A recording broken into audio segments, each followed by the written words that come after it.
guys, welcome back to my channel, or welcome to my channel if you're new here. My name is Izzy and I haven't posted in a really long time.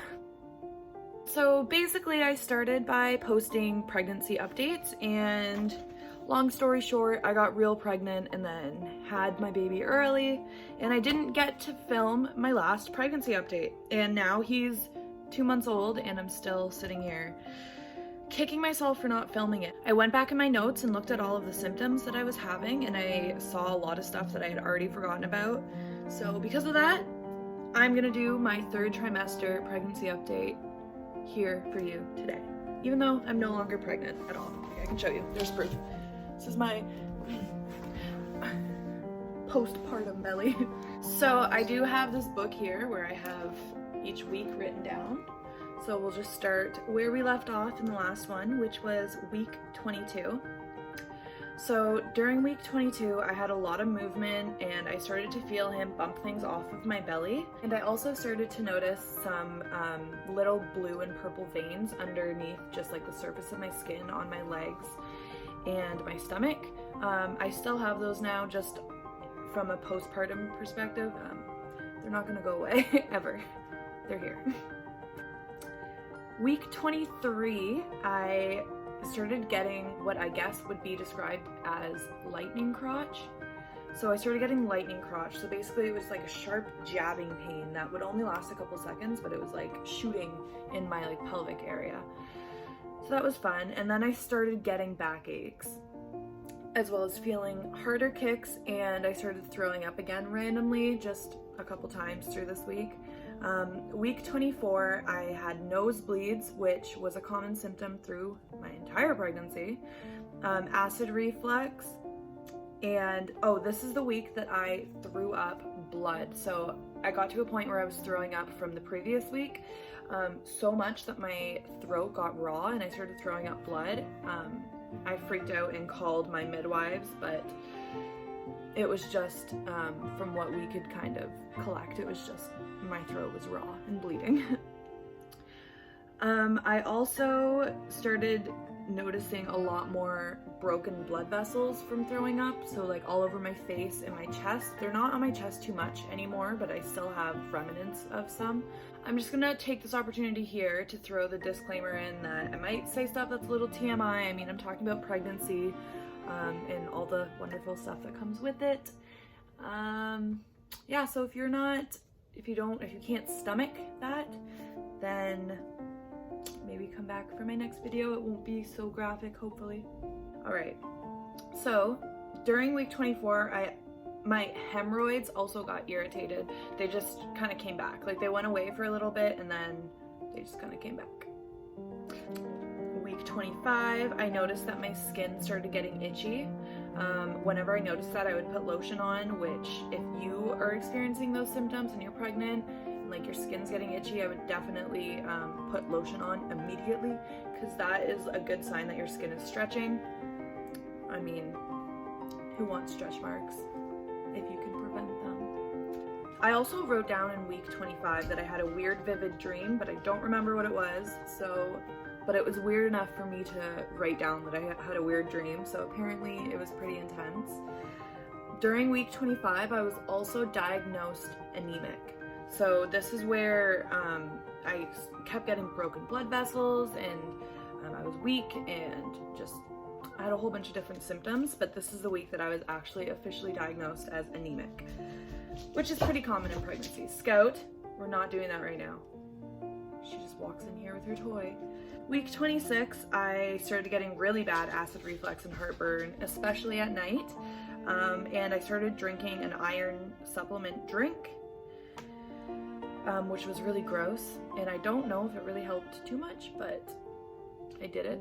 And I also started feeling pain and pressure in my pelvis, so like almost as if, I guess, he was starting to drop. And I wrote down that I was emotional, which still am. Week 27, I had a hard time sleeping. My back aches persisted. I also noticed that my nipples appeared darker and my boobs were getting a lot more full, and that I started to get out of breath bit more often. And also I wrote that during week 27, baby became very active at night. So I guess this is when he would regularly start being active at night.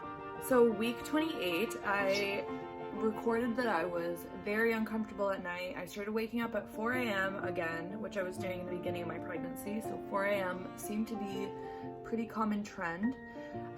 And he started responding to me tapping on my belly. So I would like tap a couple times and he would like tap back. It was really amazing, actually.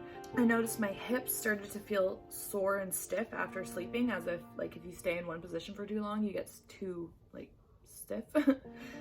And I also started to get Braxton Hicks. So that's like your belly's randomly getting tight. It's not painful, it's more of just like a pressure type of feeling, and it's just kind of your body's way of getting you ready for real contractions.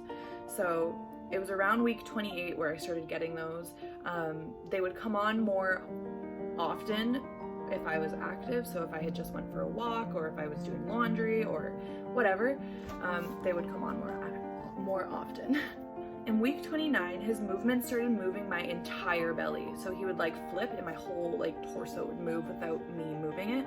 It was crazy. I also started getting a sharp pinching down there.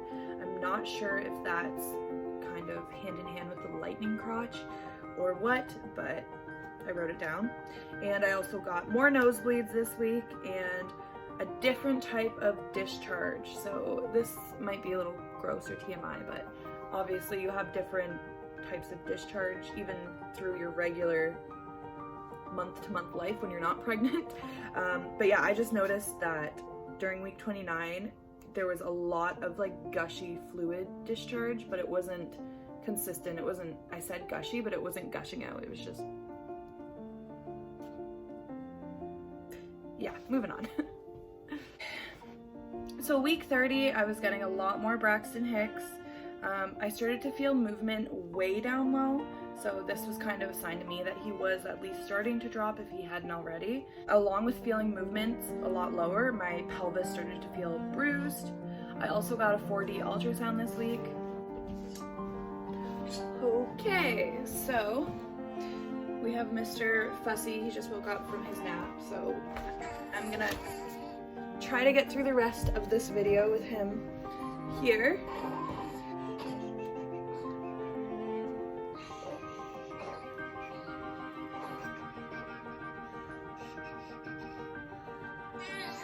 Week 31, I noticed my boobs started to get a lot more itchy, and I started to get pains in my boobs. So yeah, I was getting pains in my boobs. I was also getting leg cramps a lot during this week, and I noticed this seemed to be when my pregnancy brain kind of peaked. Week 30. Not a lot going on upstairs. Week 32, all of my skin was extra itchy. I was extremely tired. I had more Braxton Hicks contractions, and I started to get more pinchy cramps, like in my abdomen. Week 33, I was getting less sleep at night and taking more daytime naps. His movements started to hurt, so it went from being cute like 10 weeks before to being painful. And my torso, I just remember my body just feeling tired, like just my physical body feeling exhausted. I was still waking up at 4 a.m. During week 33, my boob leaked for the first time. Nothing crazy, it's not like it leaked through my shirt or anything, I just noticed my boob was leaking, basically. I was still getting the Braxton Hicks randomly, and I was getting more intense leg and feet cramps. Week 34, I started to get really bad lower back pain and bad leg cramps again. The leg cramps basically just get more intense from week 33 to the end. But yeah, I was getting the leg cramps, acid reflux had come back, and I noticed, you know, my boobs were leaking more each week. Like this boob leakage also progresses from 33 weeks onwards. And I just noticed that my veins in all of like my arms and my legs, anywhere, all of my veins were very bulgy and like big. So So there's just a lot of blood going through my system. Week 35, I only wrote down that I was tired and sloth-like, so I just kind of felt tired all the time. And my leg cramps were very bad this week. So week 36, his movements took my breath away. Like when he would move, it would hurt so much that it would like almost take my breath away. My boobs also got to a point where they were always leaky, where like if I wanted to, they could leak, but like they weren't leaking through my shirt, like I said before. More throwing up this week and more trouble sleeping. So now we're on to week 37 and 38. All of these symptoms in week 37 and 38, I would say, are kind of more transitional labor symptoms. So, because I didn't know it, he had come early, so I had him at 38 weeks, but he was 8 days early, and I didn't know I was in labor, basically. So, at week 37, I couldn't bend over or touch my feet. Like, I was not tying my shoes, had issues putting socks on. I was starting to get really physically like disabled. I couldn't do stuff physically. And I was also getting very intense hunger pains. Hi, Scout. To the point where I like physically couldn't move. Like Brendan had to bring me a granola bar because I'd be like crying in bed. In week 38, I noticed, this is kind of a funny symptom that I reread after I had him and was like, maybe that was a sign. But I noticed I stopped being comfortable with my hands. So I didn't know where to place my hands, basically. So I got to a point where like when I was standing, I just didn't know, like, do my hands go on my belly? Do I touch my belly just to my side? Like, I just started to feel very awkward in my body, I guess you would say. I also, at week 38, I got a stretch and sweep. If you don't know what that is, I'm not gonna go into too much detail. It's nothing crazy, but you can definitely Google it.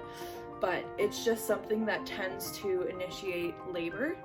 They tend to do it to first-time moms just to ensure that you don't go way past your due date. But basically, I got a stretch and sweep done at 38 weeks, and she said that when she did it, I was already 3 centimeters dilated and 76% effaced. So that's basically like the baby's starting to kind of get ready. At this point, I hadn't felt anything different than what I had really been feeling through most of my pregnancy. I also noticed this week it hurt to walk.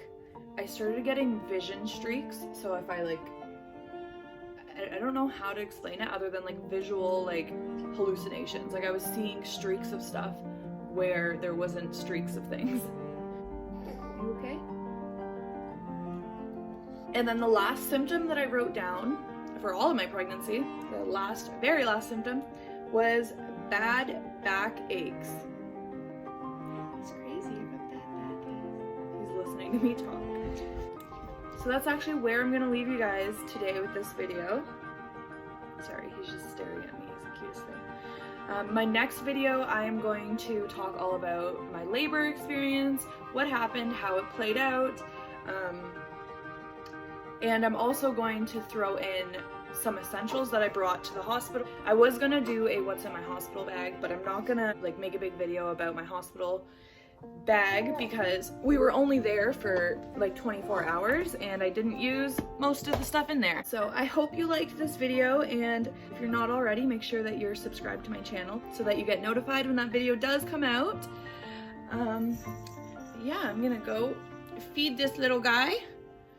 Say hi to your friends and family. Say hi.